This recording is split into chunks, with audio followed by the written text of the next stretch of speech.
하나님께서 예배자에게 요구하시는 것이 있다. 여러분, 하나님 우리를 지으신 목적이 뭐냐? 가장 큰 목적 중에 한 가지는 하나님을 예배하는 데 있다. 하나님을 예배하는 데 있다. 에덴 동산에서 하나님의 아담과 하와를 지으시고 가장 먼저 하신 게 뭡니까? 예배하는 것이었죠.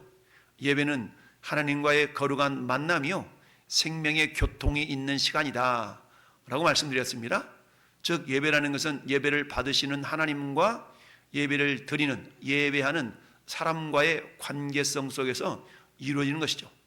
이 땅의 모든 사람들이 하나님을 마땅히 예배해야 되겠지만 그들에게 하나님을 예배할 수 있는 생명의 끈이 없다면 하나님을 예배할 수가 없는 것이죠.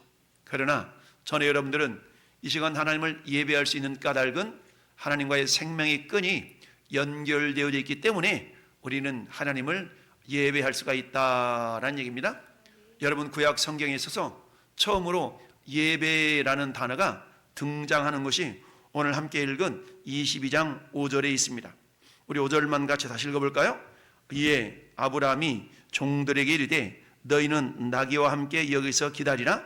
내가 아이와 함께 저기 가서 예배하고 우리가 너희에게로 돌아오리라 라고 5절에 보니까 내가 아이와 함께 저기 가서 뭐하고? 예배하고 우리가 너희에게로 돌아오리라 라고 말씀하고 있어요. 이 예배라는 단어가 처음으로 등장하고 있습니다. 자, 이처럼 구약 성경이나 신약 성경이나 하나님 우리에게 원하시고 요구하시는 것이 예배일진데, 왜냐하면 우리를 지으신 목적이 하나님과 귀한 만남, 즉 예배를 위하여 우리가 부름받고 지음받고 하나님의 구원의 은혜를 던지는 줄로 믿습니다. 따라서 이 시간은 하나님을 예배하는 시간인데, 그러면 하나님과 예배는 귀한 만남의 시간인데, 특별히 구약시대나 신약시대나 예배라는 단어를 통하여서 하나님 우리에게 원하시는 것이 있다. 무작정 예배하는 것이 아니라 우리가 잘 아는 것처럼 창세기 4장에 가인도 하나님께 예배했고 아벨도 하나님께 예배했지만 하나님은 가인과 그가 드리는 제물은 받지 않으셨다. 그러나 하나님은 아벨과 그가 드리는 제물은 받으셨다라고 말씀하고 있어요. 이처럼 우리가 예배를 드리는 것이 중요하지만 그보다 더 중요한 것은 하나님의 입장에서 하나님이 받으심직한 예배자가 되어야 된다는 얘기죠. 그렇다면 구약시대에 하나님께서 우리에게 요구하시는 예배 요소들이 있는데, 오늘 본문 속에 보면 한번 보면 몇 가지가 있습니다. 자, 그 내용들 우리가 쭉 미루어 짐작해 볼 수가 있는데요. 자, 그걸 한번 우리가 확인해 보도록 하십시다. 우리 서론을 같이 한번 읽어봅니다. 성경에 예배라는 단어가 처음 나오는 것은 창세기 22장입니다. 이 단어는 역시 22장에 처음으로 쓰인 다른 두 단어와 함께 연결되어 있습니다. 이 단어들은 사랑과 순종이며 하나님께서 아브라함에게 그 아들 이삭을 제물로 바치라고 명하심으로써 아브라함을 시험하시는 맥락에서 쓰였습니다. 이 세 단어, 즉 예배, 사랑, 순종은 서로 뗄 수 없습니다. 왜일까요? 하나님께서 원하시는 예배자는 의무감에서 아니라 사랑해서 그를 예배하는 사람이기 때문입니다. 아멘. 여러분, 오늘 22장 성경을 쭉 보면 자, 등장하는 단어가 있죠? 하나님께서 아브라함을 시험하시려고. 이 시험은 어떤 시험이냐? 하나님을 사랑하느냐? 더 사랑하느냐? 네 아들을 더 사랑하느냐? 라는 사랑의 테스트입니다. 여러분, 부활하신 예수께서 3번씩이나 예수님을 부인했던 베드로를 찾아가셔서 질문했던 게 다른 거 아니죠. 너 왜 그때만 나 부인했어? 이거 질문하지 않으셨어요? 우리 예수님이 베드로에게 질문한 것은 다른 게 아니라 네가 이 사람들보다 따라합시다. 더 나를 사랑하느냐? 라고 질문했지. 너 이 사람들처럼 사랑하냐? 이러지 않으셨어요. 이 사람들보다 더 나를 사랑하느냐? 라고 요한복음 21장에 말씀하고 있죠. 여러분, 이처럼 하나님은 모두가 사랑의 사람이 되기를 원하시지만 그 가운데서도 우리 모두가 하나님을 더 사랑하기를 원하십니다. 할렐루야. 여러분, 요한복음 14장 15절은 이렇게 기록하고 있어요. 너희가 나를 사랑하면 나의 계명을 지키리라. 할렐루야. 우리가 하나님을 사랑하면 하나님의 계명을 어떤다고요? 지킨다라는 얘기죠. 이 말을 좀 더 쉽게 풀이해보면 이런 의미가 있습니다. 너희가 나를 사랑하면 따라서 내 말대로 행하리라. 그렇습니다. 너희가 나를 사랑하면 내 말대로 행하리라 라는 의미가, 너희가 나를 사랑하면 나의 계명을 지키리라 라는 그런 말 속에 담겨져 있는 의미다라는 얘기죠. 너희가 나를 사랑하면 나의 계명을 지키리라. 이처럼 하나님께서는 저와 여러분들에게 예배를 요구하시죠. 예배하라. 하나님 예배할 것을 요구하십니다. 오늘 창세기 12장에 하나님께서 아브라함에게 원하시는 것이 결국 뭐냐? 예배라는 얘기야. 예배를 요구하셨다. 근데 예배 요소에는 보니까 하나님께서 야 너희가 사랑으로, 네가 사랑으로 나를 예배해야 되는데 그 사랑의 강도, 사랑의 정도를 지금 우리 주님이 뭐하고 계신다고요? 테스트하고 계신다. 그러면서 어때요? 하나님이 2절에 여호와께서 이르시되 내가 네 아들 뭐하는 독자 이삭? 네 사랑하는 독자 이삭. 여러분, 독자 이삭 100세에 낳은 아들이니까 얼마나 귀하고 사랑스러웠겠어요? 하나님은 그 독자 이삭을 내가 네게 일러준 모리아 산으로 가서, 땅으로 가서 내가 네게 일러준 한 산에서 그를 번제로 드리라 라고 말씀하고 있습니다. 번제로 드리라. 여러분, 아브라함은 이삭을 사랑했어요? 근데 하나님께서 그 이삭을 사랑하는 그 마음보다 더 나를 더 사랑하는가 라는 것을 주님이 뭐 하셨어요? 시험하시려고 시험했다는 얘기입니다. 그래서 네 사랑하는 아들, 굳이 네 사랑하는 아들이라고 성경은 표현하고 있습니다. 그냥 그거 빼고 야 너 독자 이삭 있잖아, 그거 가지고 와서 번제로 드려, 이럴 수도 있는데 하나님은 굳이 독자 이삭, 근데 어떤 독자? 네 사랑하는 독자 이삭이라고 표현을 하고 있다는 얘기죠. 그렇습니다. 그렇다면 사랑이란 뭐냐? 사랑이라는 것은 결국 말하는 이의 말을 순종, 기쁨으로 순종하는 것이 결국 사랑인데요. 그래서 사랑과 순종이라는 단어는 떼어놓을래야 떼어놓을 수가 없다라는 얘기입니다. 만약에 아브라함이 이삭을 향한 사랑이 하나님을 향한 사랑보다 더 컸더라면 아브라함은 어땠을 것 같아요? 머뭇거리며 주저하며 이 핑계 저 핑계 대고 그 시간을 연기했을 수도 있습니다. 계속 미룰 수도 있었다는 얘기죠. 그런데 아브라함이 자기 아들 이삭보다 하나님을 더 사랑하고 있다는 증거가 오늘 3절에 나타나 있는데요.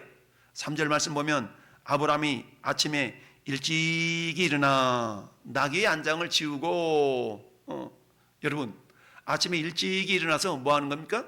하나님의 말씀에 순종했다는 얘기죠.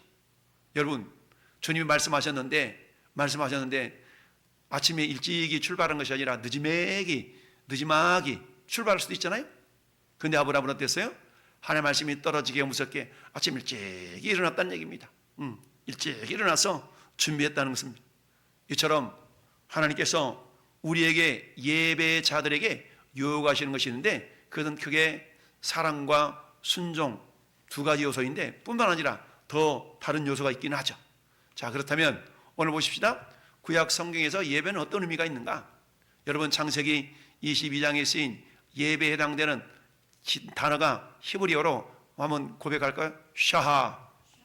네, 샤하라는 단어입니다. 여러분 히브리어로 샤하라는 단어인데요, 이 말은 구약에서 약 170번 정도 사용되어 있는데 이 말이 쓰인 곳에는 누군가가 하나님 앞에서 절하거나 또는 무릎을 꿇거나 또는 고개를 숙이거나 땅에 엎드려 있는 모습을 이렇게 나타내 주고 있습니다.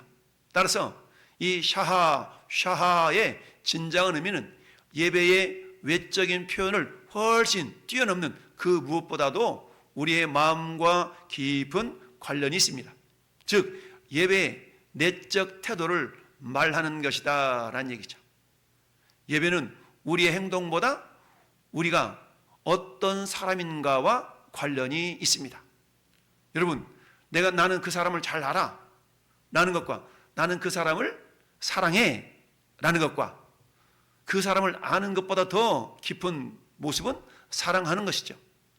이처럼 하나님께서 창세기 22장에 나타나 있는 샤하라는 단어를 통해서 예배라는 의미를 우리에게 보여주고 있는데, 그 예배라는 것은 여러분 무릎을 꿇거나 고개를 숙이거나 땅에 엎드리거나 절하거나 라는 모습의 태도를 취하는 그런 모습 속에 예배라는 단어가, 샤하라는 단어가 쓰여졌다는 얘기입니다.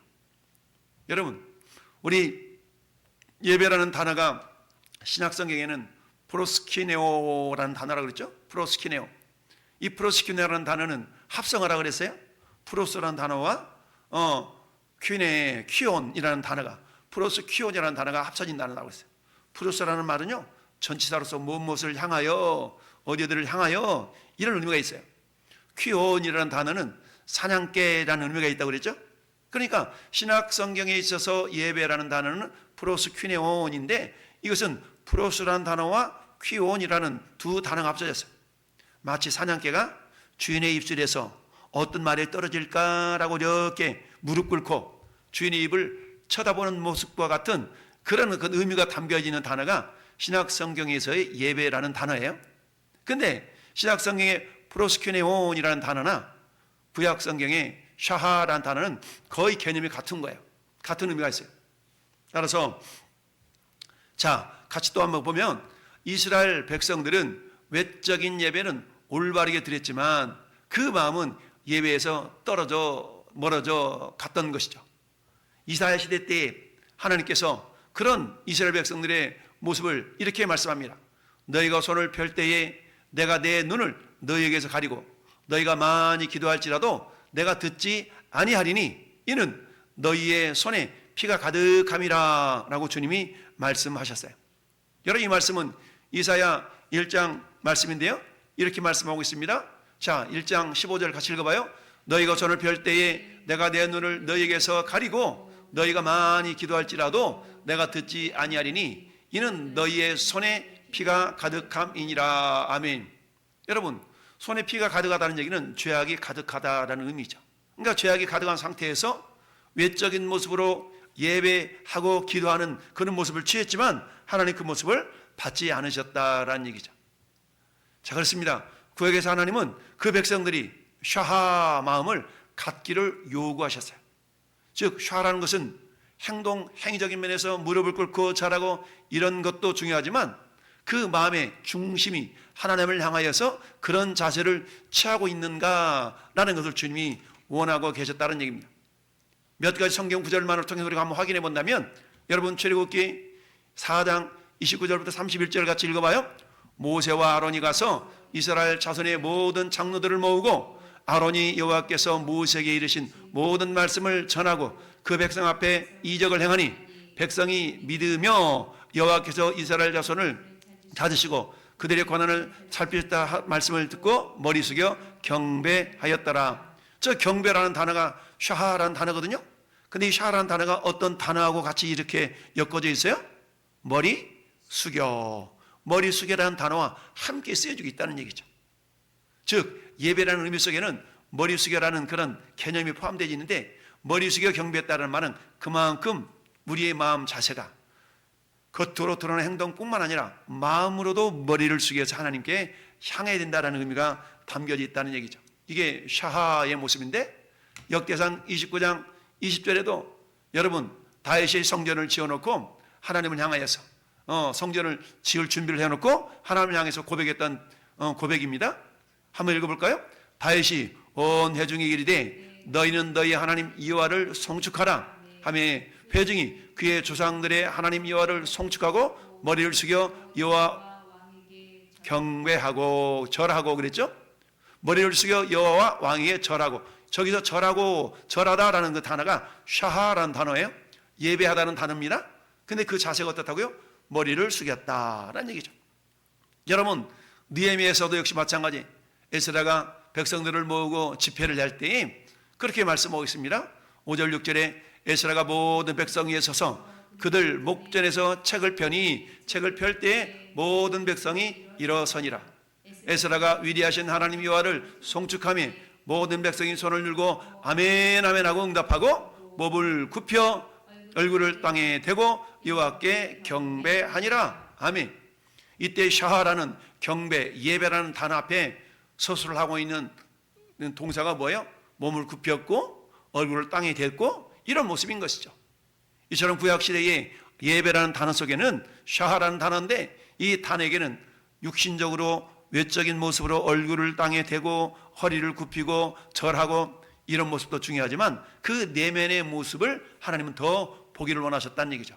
그렇다면 이런 행동을 취하게 된 그 내면의 모습은 어떠해야 된가? 첫 번째는 따라합시다. 사랑. 하나님을 향한 사랑의 마음이 있는가라는 얘기죠. 사랑의 마음이 없이 고개를 숙이고 허리를 숙이고 이런 것들은 가식적이다라고 주님이 말씀하셨어요. 이사야 선지자를 통하여서 하나님이 말씀하셨던 것처럼 너희는 가식적이다. 내가 너희들이 기도를 받지 않는다 라고 말씀하고 있다는 얘기죠. 여러분, 사람은 외모를 보거니와 나 여호와는 중심을 본다. 사무엘 선지자를 통하여서 여러분 사울왕을 이어서 왕이 될 다윗을 선택하는 장면, 우린 이새의 아들 8명의 아들 가운데 막내 아들이었던 다윗을 선택하는 과정을 우리는 알 수 있습니다. 여러분, 사무엘 선지자가 이새의 집에 찾아가서 아들들을 부릅니다. 첫째 엘리압이 오니까 너무너무 잘생겼어. 그러나 어때요? 엘리압이나 쌈마나 아들들이 다 멋쟁이였지만 하나님은 아니다 라고 말씀하시면서 하셨던 말씀이 뭡니까? 사람은 외모를 보거니와 나 여호와는 그렇지 아니하니 나 여호와는 뭘 본다? 중심을 본다 라고 말씀하고 있습니다.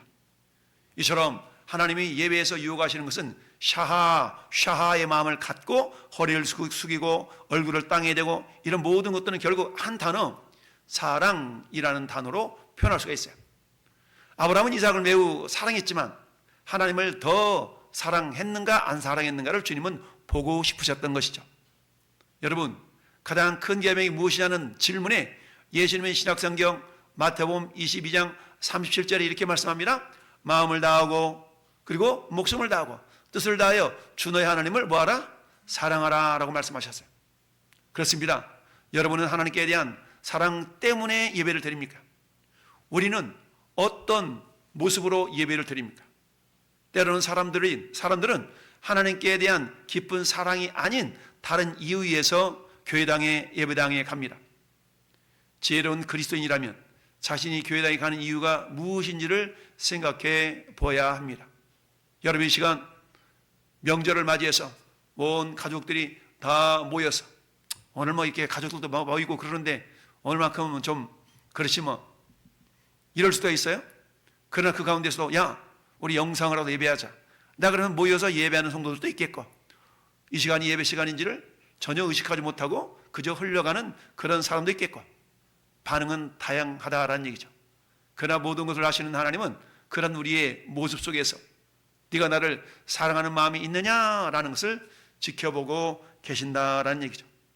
이 시간도 우리가 예배 나오는 것도 역시 마찬가지예요. 오늘 수예배인데 드리러 가야지 라고 예배를 드리러 오실 수도 있겠지만 우리 마음 가운데는 항상 무엇이 우선되어야 된다고요? 하나님을 사랑하는 마음. 그 사랑하는 마음이 샤하라는 단어로 이렇게 표현이 되고 있다. 그렇습니다.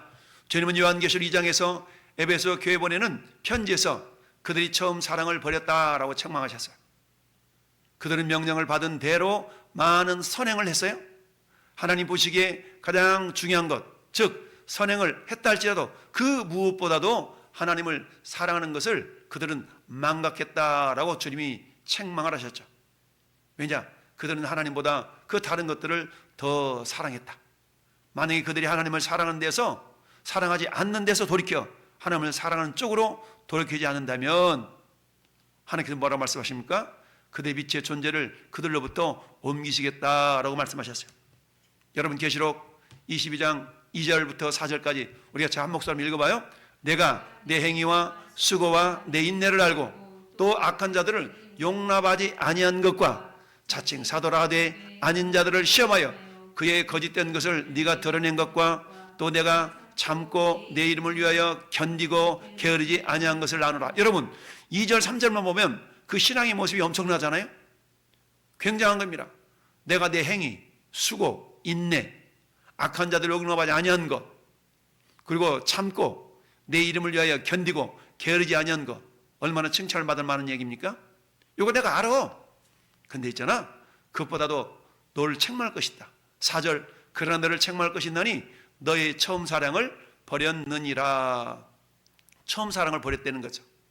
그러니까 아무리 행위와 수고와 인내와 견디고 게으르지 않는 것, 이런 것이 있다 할지라도 그 안에 주님을 향한 사랑의 마음이 없다면 우리 하나님 저런 것들을 보다도 너가 나를 사랑함이 없구나라고 책망하실 수 있다라는 얘기죠.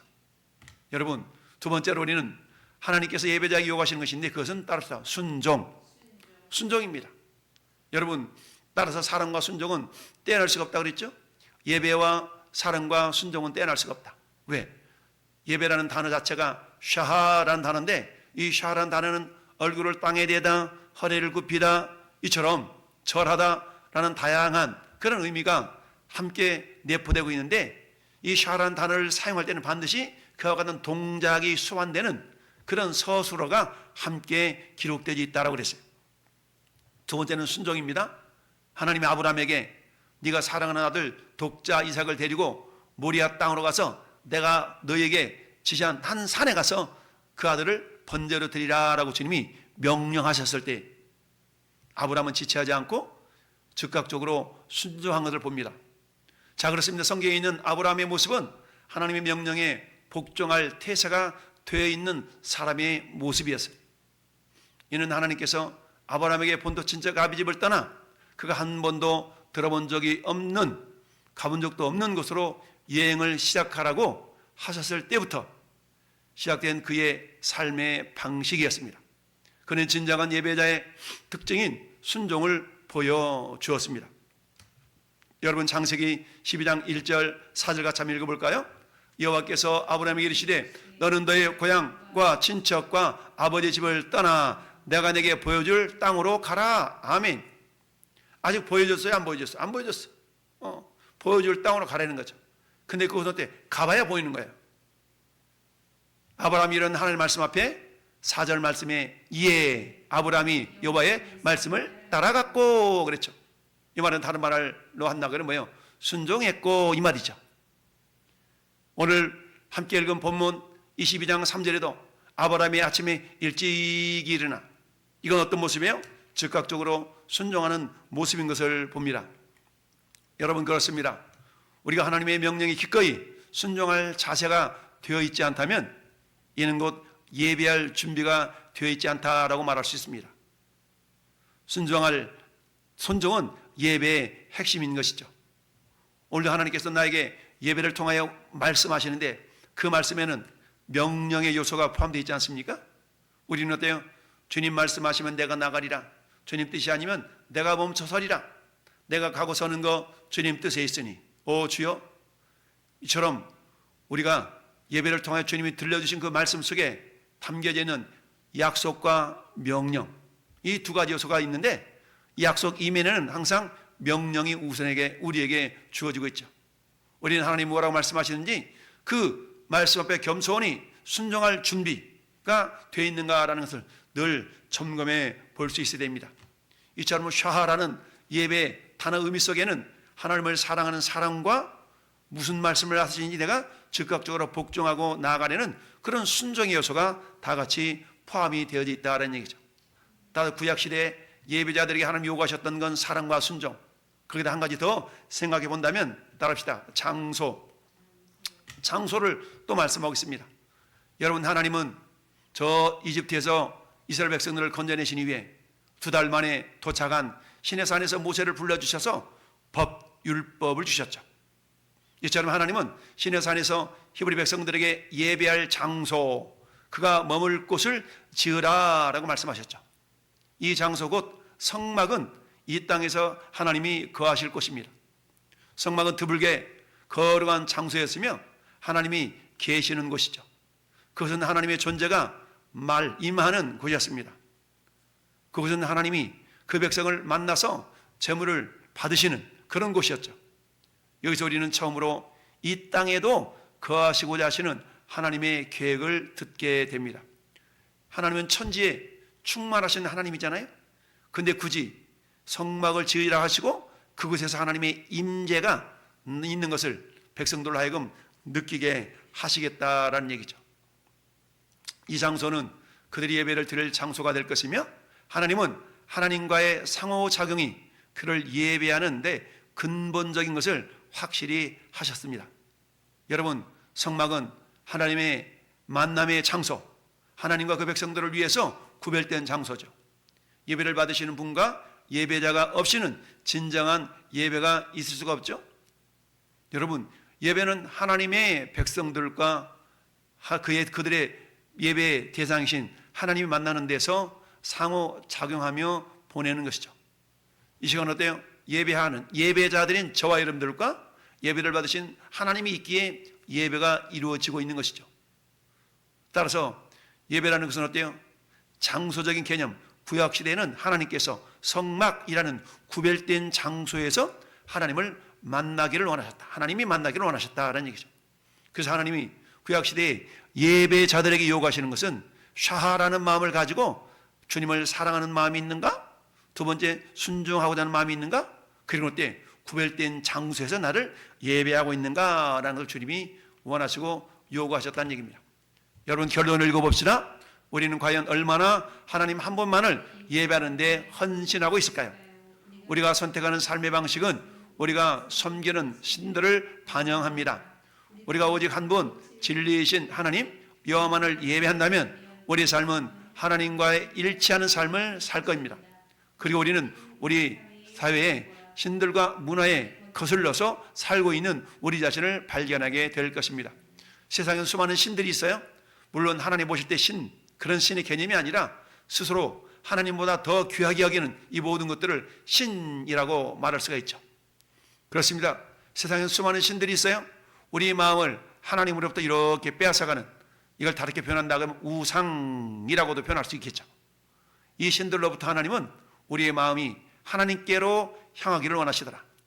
구약시대에 하나님께서는 이 예배자들을 통해서 하나님이 원하셨던 예배 요소들은, 첫째는 샤하라는 그런 예배 경배 자세 속에는 절하다, 엎드리다, 입을 맞추다, 이런 다양한 의미가 담겨져 있는데, 이런 모습을 다른 말로 표현하면 하나님을 사랑하는 마음이 있는가? 사랑의 마음과, 사랑의 마음 곧 무엇과 연결된다고요? 순종과 연결이 되더라. 그런데 구약시대는 어때요? 아무 데서나 어떻게, 이런 것이 아니라 구별된 장소에서 하나님을 예배할 것을 요구하셨다라는 얘기죠. 여러분, 이처럼 구별된 장소는 곧 성경의 신약 시대로 들어오면서 어떻게 발전이 됩니까? 우리의 구별된 마음으로 발전이 되어지죠.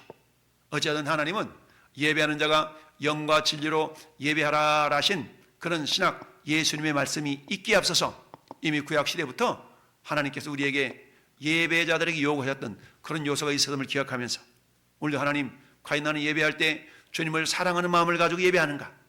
아니면 내가 순종하고자 하는 그런 자세로 주님 무슨 말씀을 하시든지 종이 듣겠나이다 라는 자세가 있는지 우리 자신을 점검해 보면서 진정한 예배자, 참된 예배자 속에는 이처럼 사랑과 순종의 모습이 절대적으로 우리에게 필요하고, 그런 마음을 가지고 샤하라는 자세로 하나님을 예배하는 우리 모든 성도가 될 수 있기를 예수님의 이름으로 축원합니다.